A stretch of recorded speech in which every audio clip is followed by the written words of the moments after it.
여러분 안녕하십니까? 자, 계속해서 자완한자 학습해 보도록 하겠습니다. 말을, 자, 말맞자죠. 옛날에 말이라는 게 참 운송수단이나 뭐 이런 또 사람이 타는 수단으로 중요했죠. 말을 여럿이서 잘 살핀다. 말을 살 때 이렇게 여럿이 살핀다 또는 여러 군데를 살핀다라고 봐도 되겠죠. 그래서 살필 엄자, 이 글자 역시 세간에서 시험할 험, 그런데 시험의 험자가 살필 엄자이기 때문에 시험할 험으로 알게 되면은 시험 자체를 이해를 할 수가 없어요. 시험할 험으로 알면. 그래서 시험할 엄자로 세간에서 쓰이지만 정확한 건 살필 엄자입니다. 섞일 잡자. 자, 요 왼쪽 상단의 요 부분이요, 오도의자의 변형입니다.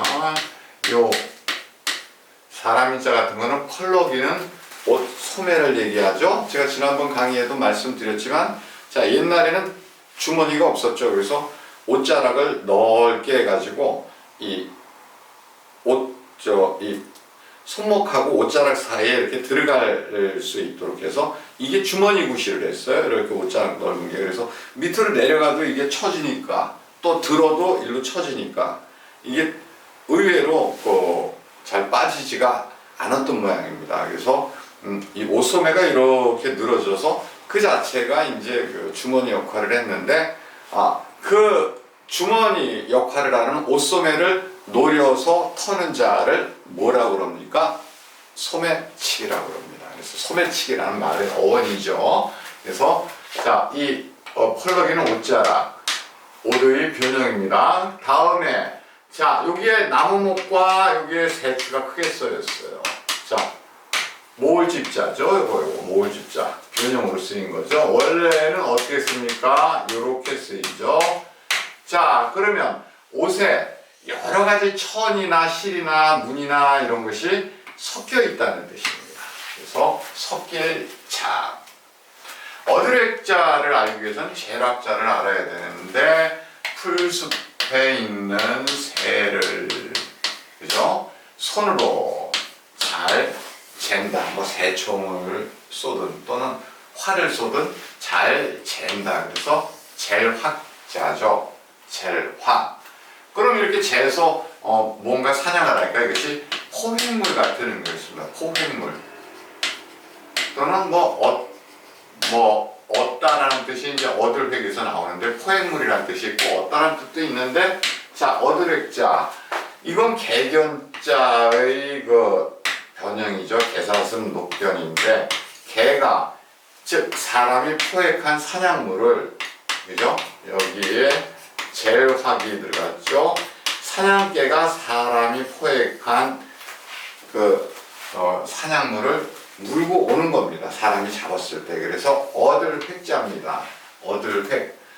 일반적으로 세간적인 또 자원풀이로는 뭐 이런 짐승을 갖다가 잘 재서 또는 잘 겨냥해서 잡아서 얻는다, 뭐 이렇게 해석을 하기도 합니다만, 뭐 제가 반드시 옳은 건 아닙니다. 한자라는 거, 또 그게 어떻게 보면 음악미술의 해석하고 또는 해설하고 비슷해가지고 뭐 다양한 각도에서 접근할 수가 있겠죠. 그래서 전혀 엉뚱한 이야기만 아니라면 사실은 조금은 다들 존중을 해야 되는데, 나름대로 제가 볼 때 정확한 것은 자, 개, 여기선 개를, 사냥개를 뜻하죠. 개가 이렇게 그 포획물을 얻어서 물고 와서 사람이 얻는다는 뜻입니다. 얻을 획자입니다. 우리나라 대표적인 사냥개가 풍산견하고 진돗개가 있죠. 사람들이 그런 얘기를 좀 해요. 진돗개가 그렇게 우수하다면 왜 경찰견이나 군견으로 쓰이지 않느냐. 남쪽을 대표하는 개가 진돗개고, 북쪽을 대표하는 개가 풍산개인데, 그래서 또 뭐 그래요.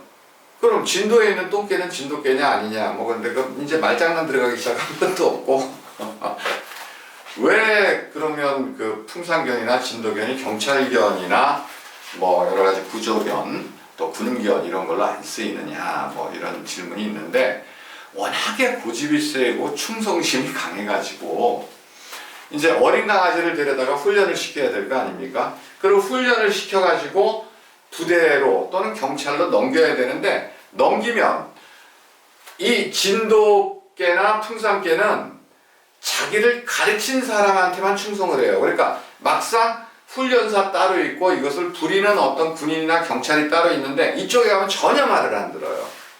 전혀 말을 안 들어요. 그러니까 가만히 내버려 뒀을 때는 굉장히 우수한 품종인데 이게 트레이닝을 받고 나서는 그 트레이닝은 잘 따라하는데 훈련사가 끝까지 가야 돼요.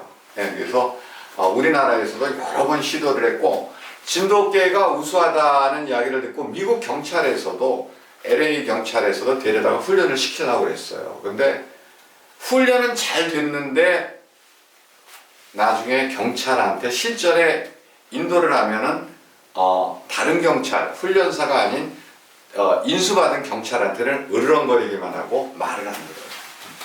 그래서 우리나라에 이제 뭐 사냥개 중에 진돗견과 이제 풍산견이 굉장히 용맹하다. 뭐 그래서 이제 사냥에서 이런 얘기가 나왔는데 사실 싸움도 잘해요. 싸움도 잘하는데 왜 이 진돗견이나 풍산견이 뭐 한자하다가 개싸움 얘기까지 나오는데 왜 특연으로 안 쓰이느냐면요. 이 특연장이라는 거는 어차피 이 링이 있지 않습니까? 철장. 그 안에서 싸워야 되는데 이 진돗견이나 풍산견의 특징이 산악지방에서 뛰어다니면서 싸움하는 아웃복서예요.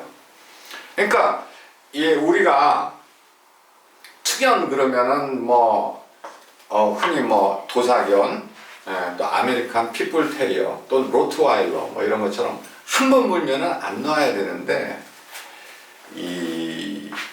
그거는 전형적인 인파이터의 싸움 방식이고 굉장히 넓은 그 산악이나 계곡이나 뭐 들판에서 이제 싸움이 붙으면 풍산견이나 진돗견의 특징은 굉장히 빠른 스피드와 순발력을 바탕으로 물었다 놓고 한 바퀴 돌고 물었다 놓고 또 돌고 물었다 놓고 그러니까 이거는 물고 늘어지는 힘이 약한 것이 아니라 계속 상대방을 갖다가 엄청난 데미지를 주는 거예요. 여러 군데. 그게 사냥개 싸움하는 특징입니다. 그래가지고 이게 아웃복서처럼 굉장히 넓은 반경에서 계속 부딪혔다 빠졌다 부딪혔다 빠졌다 부딪혔다 빠졌다 이래야 되는데 축연장에 데리고 들어가면 이게 빠질 데가 없어요. 그러니까 진돗견이나 풍산견의 그 어떤 그 현란한 그 아웃복싱 같은 실력이 나올 틈이 없는 거죠. 그래서 옛날에도 우리 속담에도 풍산견 3마리만 있으면 호랑이도 잡는다고 그랬어요. 그래서 물고 늘어지는 게 능사가 아니고 한번 꽉 물었다가 놓고 빠지고 그러면 아무래도 물린 쪽 데미지가 있기 때문에 상대방이 멧돼지가 됐든 뭐가 됐든 쩔뚝거리거나 어느 한쪽 중심을 잃거든요. 그러면 또 반대쪽이나 다른 데를 또 물고 다른 데를 또 물고 이게 바로 사냥개의 싸움 방식이죠. 그래서 사실 풍산견이나 그 진돗견 또는 뭐 개라고 그래도 풍산개 진돗개가 엄청난 싸움 실력을 갖고 있어요. 근데 단지 특연장에서 우리 흔히 뭐 그런 경우 있지 않습니까? 뭐 대단한 실력을 가진 복서라든가 그 프로파이터 같은 경우에도 사실 길거리 깡패한테 내맞는 경우 많거든요. 룰도 없고 이건 뭐 막싸움이니까. 그것처럼 풍산견이나 진돗견도 일단 야외에서 산악에서 만나면 사실 도사견 같은 견종들 잘 뛰지도 못해요. 뛰지도 못해요. 물고 늘어지는 힘만 있고 지구력도 약해요. 그래서 이 사냥개가 우리나라의 풍산견이나 진돗견이 굉장히 우수한 사냥개입니다. 그래서 사냥개가 이렇게 포획물을 물고 와서 얻는다. 참 한자하다가 이제 별 재밌는 얘기가 많이 나오는데 제가 워낙에 또 개를 좋아해요. 그래서 전 세계 개 뭐 칸갈부터 시작해서 뭐 아주 그냥 뭐 또 개 이야기라면 또 한 개 하는데 제가 여기까지 일단 정리하고요. 별을 갖다가 잘 재서 된다 해서 벨 확자입니다. 벨 확. 잘 재야죠. 그러니까 잘 살펴서 여기서는 잘 살피다. 재라는 거는 살피다는 뜻이죠. 벨 확자. 말을 잘 살펴서 잘 살펴서 하며 남을 돕는다. 이 말이라는 게요. 정말 잘 살펴서 해야 됩니다. 잘못 말하면 남한테 그 상처만 줘요. 우리 옛말에 그 때리는 시애미보다 말리는 시누이가 더 밉다 그랬습니다. 그게 뭐냐면 바로 그 말하는 그 타이밍이나 그 적절성 뭐 이런 것 때문에 사실 그런 거예요. 만약에 시어머니가 며느리를 때려. 그런데 시누이가 말리면서 엄마 때리지 마. 언니 참 좋은 사람인데 왜 그래? 라고 얘기를 하면은 언니한테 도움이 되겠지만 말린답시고 한다는 소리가 시누이가 시어머니한테 엄마 뭘 때려? 저 인간 때려도 인간 안 돼. 아유 저 손만 아파. 왜 때려? 때리지 마. 이렇게 얘기를 하면 이게 사실은 말리는 건지 진짜 뭐 이건 뭐 말려줘도 고마울 거 하나도 없어요. 이렇게 되면. 자 그래서 옛말에도 때리는 시애미보다 말리는 시누이가 더 밉다는 속담이 있는데 바로 말을 갖다가 그렇게 어떻게 잘 살펴서 해야 남한테 도움이 된다는 뜻입니다. 도로자. 뭐 요번 강의는 좀 잡설이 많네요. 제가 사실 한번 하기로 시작하면 한자보다 이 다른 이야기가 더 할 얘기가 많은 사람이에요. 자, 둘쌍자. 자, 뭐 이걸 알기 위해서는 먼저 새 한 쌍 수를 알아야 됩니다. 새 두 마리가 한 쌍이죠?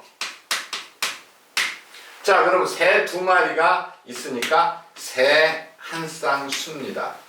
또는 한 쌍 수 그러기도 해요. 근데 이러한 새를 갖다가 두 마리가 한 손에 잡고 있으니까 둘쌍입니다. 둘쌍. 이거를 두 쌍이라고 그러면 네 마리가 돼요. 네 마리가 두 쌍이라고 그러면 둘쌍. 즉 둘을 뜻하는 한 쌍이다. 그래서 둘쌍이고 쌍쌍이라고 세간에서 얘기하기도 하는데 역시 이거보다는 둘쌍이 이해하기가 왜? 쌍이란 개념이 뭐냐? 두 마리란 뜻이에요. 그래서 둘쌍입니다.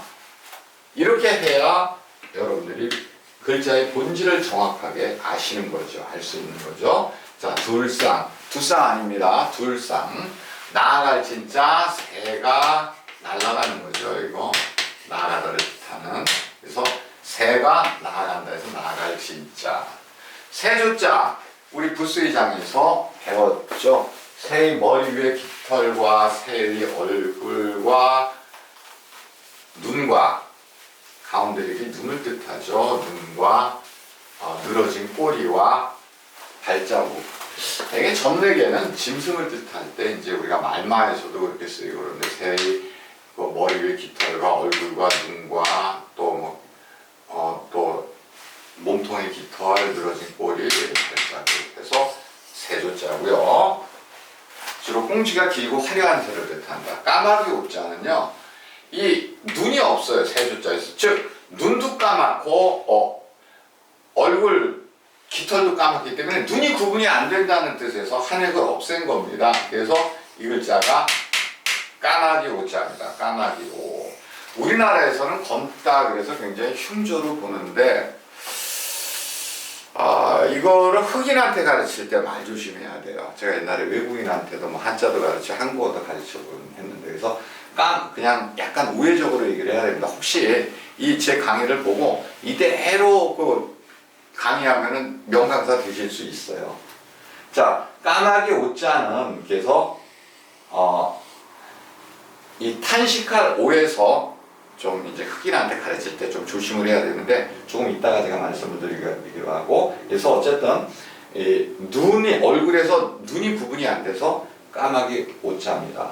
우리는 그 까치를 갖다가 사실 길조로 보는데 일본에서는 까마귀를 길조로 봅니다. 왜 길조로 보느냐 하면 온몸이 다 까맣죠.